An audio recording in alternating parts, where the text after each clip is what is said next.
یہ سب جوان لوگ تھے جتنے انقلابی تھے. صدیق اکبر جوان ہے, فاروق اعظم جوان ہے, عثمان ذوالنورین جوان ہے. اللہ اکبر. حضرت سیدنا معاذ بن جبل رضی اللہ تعالیٰ عنہ جب آپ کو یمن کا قاضی بنایا اللہ کے رسول علیہ السلام نے, آپ کی عمر کتنی تھی؟ اللہ اکبر.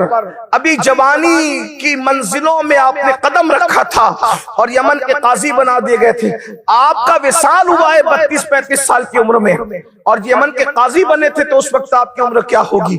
غرض کہ جس نے جو کارنامہ انجام دیا ہے جوانی. اسی لیے اسلام میں جوانی کی بڑی اہمیت ہے. جوانی پر کثرت سے احادیث ملتی ہے.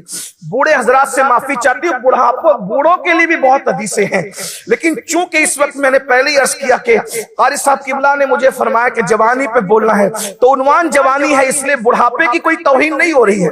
کبھی کبھی لوگوں کو ایسا لگتا ہے اس عنوان پہ بولا, ہمیں کیوں نہیں بولا؟ اور کبھی مردوں کے حقوق بیان کرو تو عورتیں کہتی ہمارے حقوق کیوں نہیں؟ میری بہن عورتوں کا اجتماع تھا تو میں عورتوں کے بارے میں کیا بیان کرتا ہوں, اس میں تو عورتوں ہی کو تنبیہ کرنی تھی. اسی طریقے سے مردوں کی محفل میں بولو تو بعد میں مل کے کہتے ہیں ساری شے تو آپ لوگ عورتوں کو دیتے ہیں, ہمارے بارے میں کچھ نہیں کہا. بھائیوں, مردوں کی محفل تھی, عورتوں کے بارے میں کیا بات ہو سکتی تھی؟ اس لیے یاد رکھیں, ایک عنوان پر اگر گفتگو ہوتی ہے اس کا یہ مطلب نہیں ہے کہ ہم دوسرے عنوان کے منکر ہیں. احادیث بوڑھوں کے لیے بھی ہے. آگے جوانوں کی طرف آنے سے پہلے ایک حدیث پڑھ دیتا ہوں. بوڑھوں کے لیے کیا ہے؟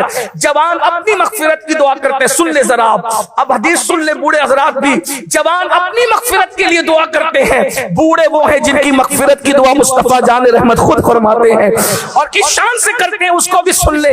امام المتکلمین علامہ نقی علی خان رحمت اللہ علیہ حدیث بیان کرتے ہیں کہ جب سیدنا صدیق اکبر افضل البشر بعد الانبیاء بالتحقیق کا وصال ہوا تو صدیق اکبر نے فرمایا, علی جن ہاتھوں سے تم نے رسول اللہ کو غسل دیا انہی ہاتھوں سے مجھے غسل دینا, جن ہاتھوں سے حضور کو کفن پہنایا انہی ہاتھوں سے مجھے کفن پہنانا, اور جن ہاتھوں سے رسول اللہ کو قبر میں اتارا انہی ہاتھوں سے مجھے بھی قبر میں اتارنا. تو مولا کائنات سیدنا علی کے مرتضیٰ صدیق اکبر کی قبر میں اترے, اور اتر کر کے صدیق اکبر کو لٹا رہے تھے کہ لٹاتے وقت آپ نے نعرہ مارا, اللہ اکبر اللہ اکبر اللہ اکبر. اس وقت تو جلسے تو ہوتے نہیں تھے, اس لیے نعرے جو ہے وہ میدان میں لگتے تھے, اور وہ بھی ان میدانوں میں جو اللہ کے لیے سجتے تھے.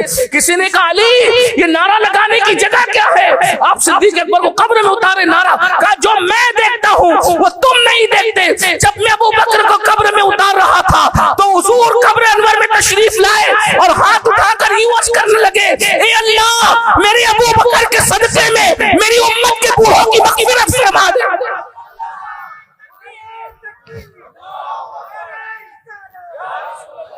صدیق اکبر کا واسطہ دے کر سید الانبیاء امت کے بوڑھوں کی بخشش کے لیے دعا فرما رہے ہیں.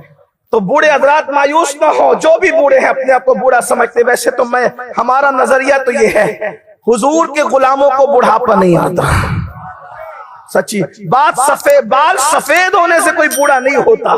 اصل بڑھاپا کسی اور چیز کا نام ہے. ابھی